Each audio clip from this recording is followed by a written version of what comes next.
All right, guys, it's been the Coin Geek, and let's go back in time to a simpler time. Uh, simpler time, like 1886, which I would have died trying to live in 1886, just about anywhere. I think probably the most plush lifestyle I wouldn't have survived.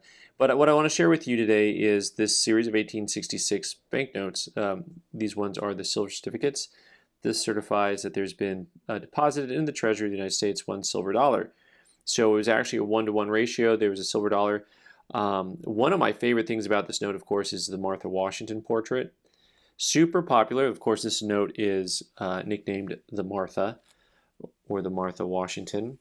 And the back was really uh, full, right? So there's a whole lot going on back here, which, the only reason this is interesting is because once you go from this banknote of 1886 into the following banknotes where they started to change up the designs, you went to the 1891 series where they kind of inverted it to where it was mostly open, right?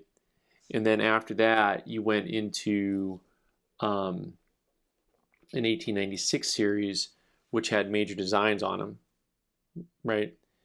And then after that, you went into your 1899 series with the Black Eagle and whatnot, and all of those had a very open basic script to it, right? So this seems, those 1899 series seem almost minimalistic when you compare it to what this note had from 1886. Very cool note overall, and real pretty. This one's called VF35. Very conservative grading. You do have your you can make out the center fold. Pardon me.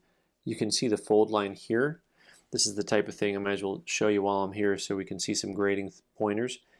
Usually when you get that heavy crease right there, you'll also see a heavy crease, usually somewhere in the middle and somewhere to the opposite, because that'll be a trifold, right? So here's the fold again right here down the center of the note, the center of the screen, I should say, cutting you across the horizon. So there's the other fold here that's down the center of the note. So it was a trifold, and you have a note that was really crisp when it was folded. It still has a lot of crispness to it. You can tell. I did say crispness, not Christmas. But what's cool about these series, of course, is that they made them in series. So you had 2 or 3 new notes come out at a time. This came out in a 1, 2, and a 5. I have the 5 available. The 2, you have to watch another video to see what that looked like. Well, actually, I'll show you what it looked like real quick. But I actually had one not that long ago in my too many twos video that I made. But this is what the 2 looked like for that series with General Winfield Scott Hancock on it.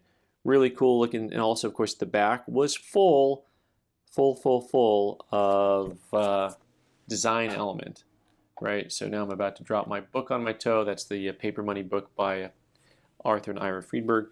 So, of course, the 5 also has not only a lot of design, but has the 5 silver dollars on it. And that's just intrinsically cool on another level. And so a lot of guys who collect coins that do not collect paper money, they want this note. It's in high demand there. Engraved and printed at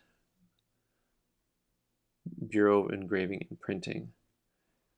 And I don't know, it looks like a nice AU coin, huh? What do you say?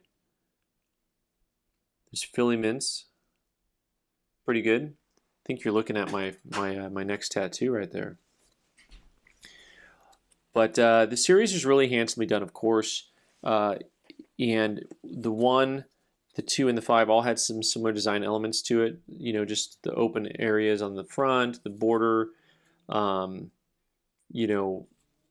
of course the back. But then the higher denominations, the 5 and the 10s and 20s didn't match the series. But these all came out. This has a nice big seal on it. And of course, I didn't mention there that Grant is over here on this note. And there's the 1886 series note on there. Also the Act of 1886. So this was both the Act of and the series of 1886.